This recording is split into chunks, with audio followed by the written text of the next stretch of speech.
Bonjour, on se retrouve pour une nouvelle vidéo. Je vous propose la revue du compte titre ordinaire. On va passer donc en revue l'ensemble des actions de ce compte titre. Alors on va démarrer par le message d'avertissement pour vous dire que je ne suis pas conseiller financier et que cette vidéo n'a pas pour but de vous proposer un placement financier ou un quelconque conseil d'achat, mais uniquement un but pédagogique et de partage. Vous restez responsable de vos investissements.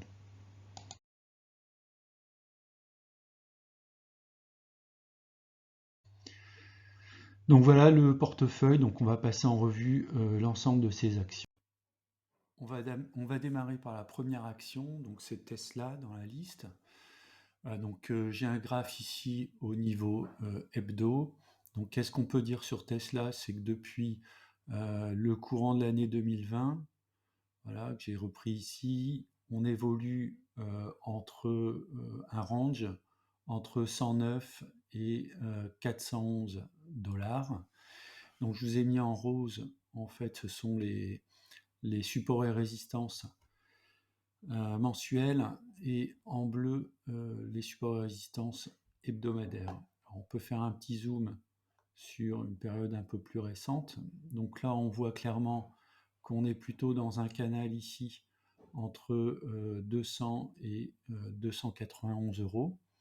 Alors, ce qui peut être intéressant, par exemple, lorsque vous construisez vos graphes, c'est d'aller chercher, par exemple, des flèches. On va mettre des flèches vers le bas lorsqu'on va être en haut du canal. Donc là, on est allé une fois. Et puis, on peut mettre également des flèches donc vers le haut. Donc, on peut voir, par exemple, si on regarde ici le canal, donc on a une flèche vers le bas à ce niveau-là. Alors, ce qui est intéressant, c'est de regarder le canal précédent. Donc, par exemple, ici, on voit qu'on a eu un changement de polarité à ce niveau-là. Donc, la flèche, une flèche verte ici, j'en mets une deuxième ici, et puis donc une flèche vers le bas. Voilà, je vais la cloner. Ops. Donc ici, et puis également à ce niveau-là. Donc on peut voir ici qu'on a joué un range. On est sorti du canal par le haut. On est allé taper donc le haut du canal à 291 euros, peut-être un petit peu plus. Puis là, pour l'instant, on joue le canal. Alors j'ai mis ici les étiquettes qui vous permettent d'avoir des niveaux, en fait, des niveaux de support et de résistance en fonction des cours. Alors on va continuer donc avec la deuxième ligne qui est en phase. Alors, si on regarde en phase, donc on voit qu'en phase évolue depuis le mois d'octobre 2022 dans un canal descendant. Alors ce que j'aime bien regarder dans les canaux, c'est ça en fait, le coefficient de corrélation, 0,94, donc on a un canal assez propre. Donc on a tapé le haut et le bas du canal à plusieurs reprises. On a rebondi ici sur un support dans les 76 euros.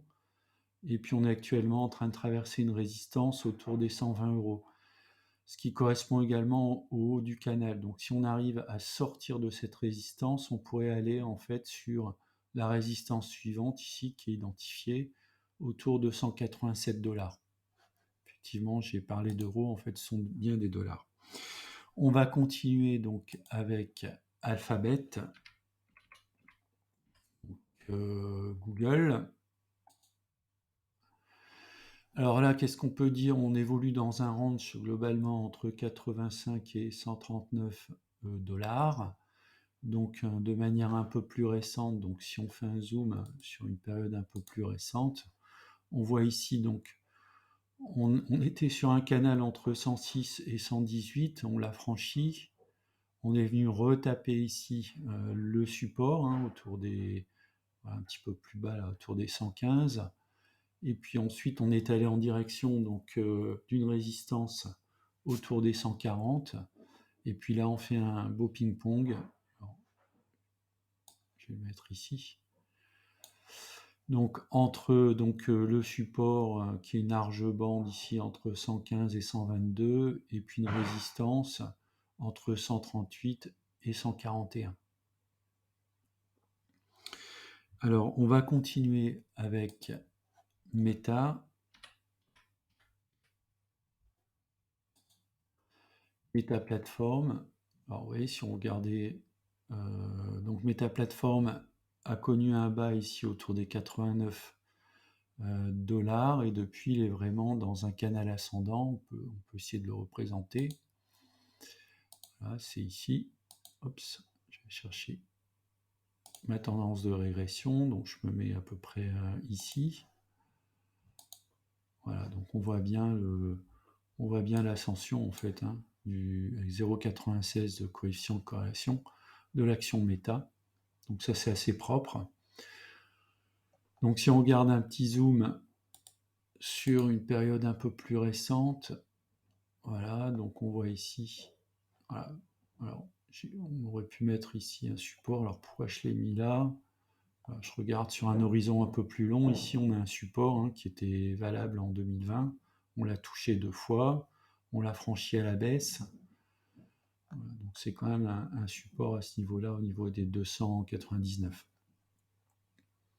Je vous ai mis ici les étiquettes à droite, donc tous les niveaux de support, tous les niveaux de résistance. On est dans un canal ascendant, donc aucune raison de vendre, de sortir du dossier tant qu'on reste dans le canal en fait.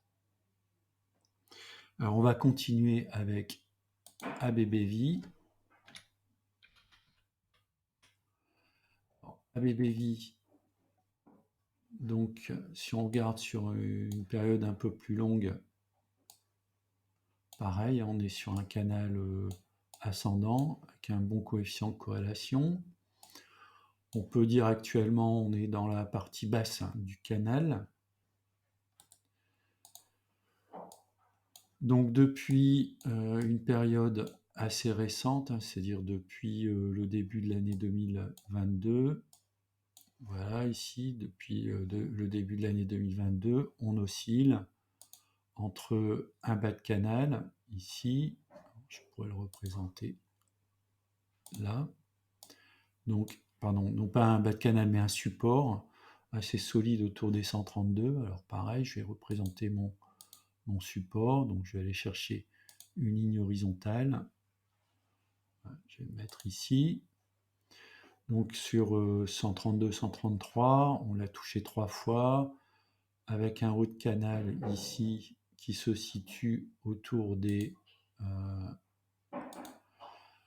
167,42, on l'a touché 2 fois et là on va en direction en fait à nouveau sur cette résistance.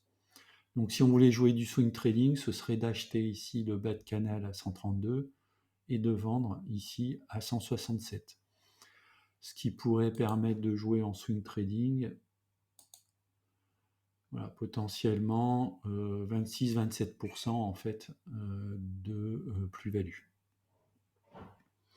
On va regarder maintenant Apple.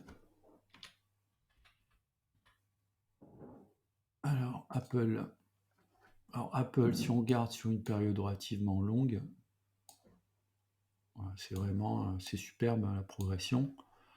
Donc Apple est dans un canal là, depuis même beaucoup plus, hein, depuis très très longtemps. On est sur un canal qui est un canal ascendant assez continu. Si on regarde sur une période un peu plus proche, donc on voit ici qu'on a une zone de support au niveau des... on va se mettre en bas du canal, au niveau des 124 dollars. On a ici une deuxième zone intéressante qui correspond à un ancien sommet des 182 dollars. Et puis ici, on est actuellement sur une résistance autour des, un peu en dessous des 200 dollars. Donc si on regarde un petit peu avec un système de flèches, donc on voit ici, on a atteint la résistance une première fois au mois de juillet. On l'a atteint également une deuxième fois. On y est actuellement.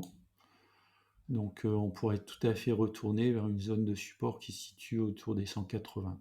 Bon, à ce niveau-là, on n'a pas si on veut faire du swing trading, on n'a pas comment dire, une évolution hyper intéressante, 10%. On va passer au titre suivant, Broadcom. Alors, le symbole c'est AVGO. Donc si on regarde Broadcom, là pareil, elle évoluait dans son canal ascendant depuis 2019, 0,90. On est sorti du canal, on a tapé assez souvent le haut du canal, on l'a sorti, là, une très belle sortie. On est sur du weekly. Alors il n'y a pas grand chose à dire sur le titre. Voilà, donc on pourrait attendre en fait un retour cette fois-ci sur un support qui se situerait voilà, sur cette zone-là, 988, voire même un retour sur un deuxième support autour des 908. Alors après, pour voir éventuellement jusqu'à quel niveau elle peut aller, on pourrait utiliser les extensions de Fibonacci. Voilà, par exemple, ici, prolongation de Fibonacci en tendance. Je vais chercher un niveau assez bas. On va aller chercher ce niveau. Hop. Le retracement. On sera à peu près là-dessus, en fait. Donc, un premier niveau qui était presque atteint des 1124, 1192, 1260. Voilà.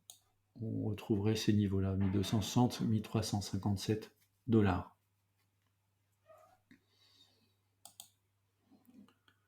On va continuer avec l'action Microsoft, donc MSFT.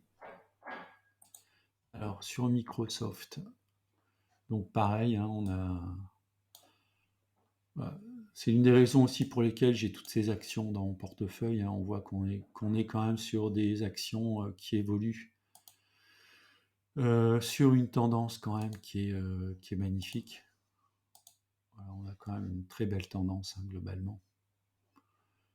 Alors si on regarde maintenant Microsoft sur une période de temps un peu plus rapprochée, donc on voit qu'on a ici un gros support qui se situe au niveau, peut-être agrandir de ce côté-là, voilà, des 217. On a ici un deuxième support vers les 312, un troisième support ici, alors vers les 345, et puis ici on est actuellement sur une résistance voilà, qu'on va mettre autour des 380. Donc on pourrait attendre par exemple un retour sur un support à 347 qui a été touché ici en novembre 2021. On l'a touché une deuxième fois ici, on l'a même largement dépassé, mais au mois de juillet 2023, on l'a franchi en octobre 2023, donc c'est devenu, en fait, la résistance est devenue un support.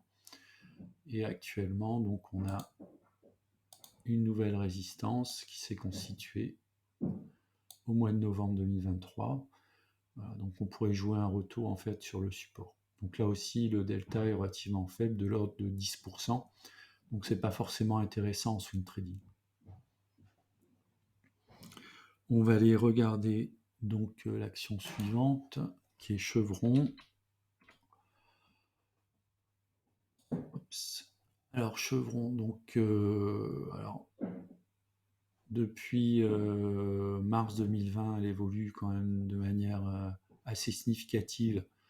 Sauf que là, sans doute, si on essaye de faire une droite de régression, une droite de tendance, on va voir en fait qu'on est sorti en fait de cette droite de tendance. Voilà, si je la fais un petit peu plus petite, par exemple ici, à ce niveau-là. Alors, on voit quand même qu'ici on est plus ou moins sorti à ce niveau-là et qu'on est plutôt sur un range en fait. Alors je vais supprimer. Hop. On va zoomer sur ce range.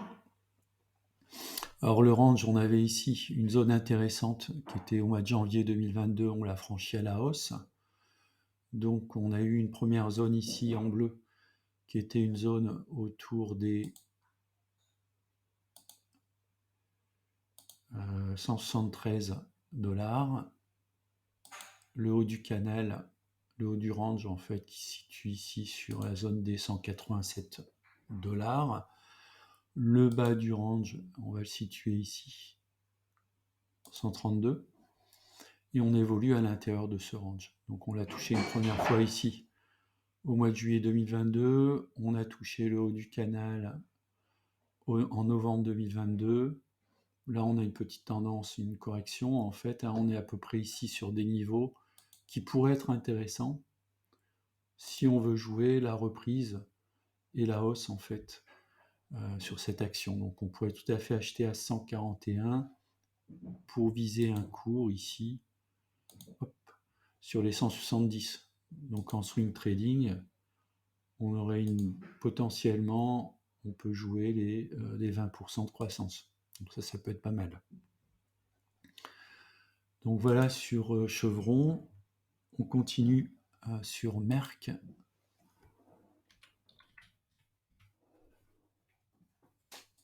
Alors sur Merck, donc pareil, on est sur une tendance très, très belle ici, notamment depuis février 2021.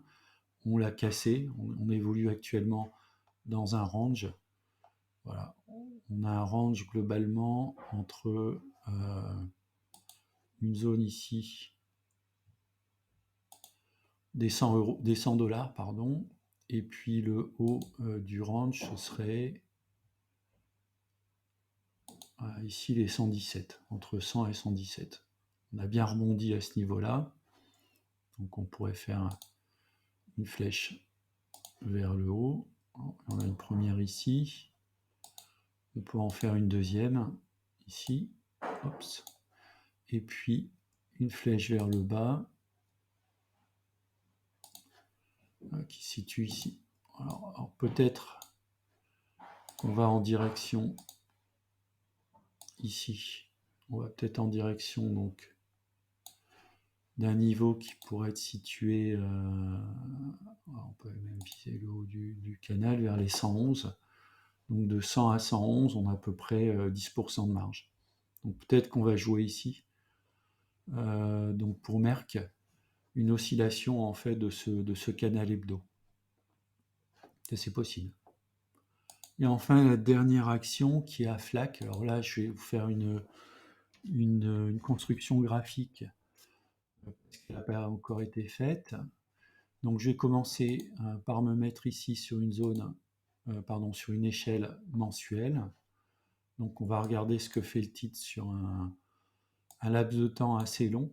Donc on voit quand même globalement, on est sur une très belle tendance, qui est une tendance haussière. Voilà, donc on va essayer de regarder des zones de support et de résistance. Donc on va commencer à tracer un premier rectangle ici en allant chercher les plus hauts, voilà, qui se situent ici. Ops. Alors comme c'est du mensuel, donc je vais mettre en violet. Ensuite, alors on peut faire ici cloner. On va aller chercher le deuxième niveau. Il est à peu près ici. Voilà, on va cloner. On va aller chercher le troisième niveau qui se situe ici. Alors on peut englober aussi peut-être la petite zone de support. Voilà, ici. Ensuite, on va cloner. On va aller chercher le niveau de support suivant. On va prendre la mèche haute. Éventuellement, on peut prendre les mèches basses qu'on va trouver ici à ce niveau-là. Donc on est vraiment sur des niveaux qu'on peut affiner par la suite. Et puis je vais aller comme ça rechercher ici le niveau suivant. Hop, on a un gros niveau à ce niveau-là. Alors pour éviter d'en prendre de trop, je vais m'arrêter là. Peut-être prendre ici. Non, ouais, je vais m'arrêter là. Voilà. Donc j'ai sauvegardé. Je vais passer en weekly. Une semaine. Puis là, on va regarder sur une période un peu plus récente. Si on ne voit pas des niveaux. Par exemple, ici, je vois un niveau intéressant. Donc, je vais le tracer. Voilà, et puis je vais changer de couleur, je vais le mettre en bleu. Pour indiquer que c'est du weekly, peut-être éventuellement ce niveau-là qui peut également m'intéresser. Voilà. Donc j'ai cherché le haut de la mèche jusqu'au début de la bougie en fait. Et puis peut-être ici, hop, un dernier niveau, voilà, qu'on va représenter à ce niveau-là, qui peut être également, en cas de baisse, un niveau intéressant. Voilà, donc si on regarde ici sur une période assez récente, on voit bien qu'on évolue dans un canal qu'on peut représenter ici, droite de tendance, voilà, je vais mettre par exemple ici. Voilà, on voit qu'on est bien dans une droite de tendance à ce niveau-là. Donc un premier niveau de difficulté pour l'action à passer, ce serait ce niveau actuel, niveau des 83 $.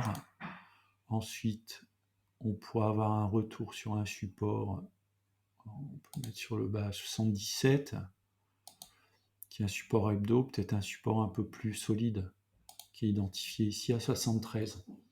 Donc pour du swing trading, ce serait pas mal d'aller l'acheter à 73.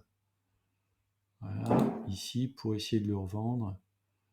Voilà, dans ces eaux-là, donc on n'aurait que 12-50%.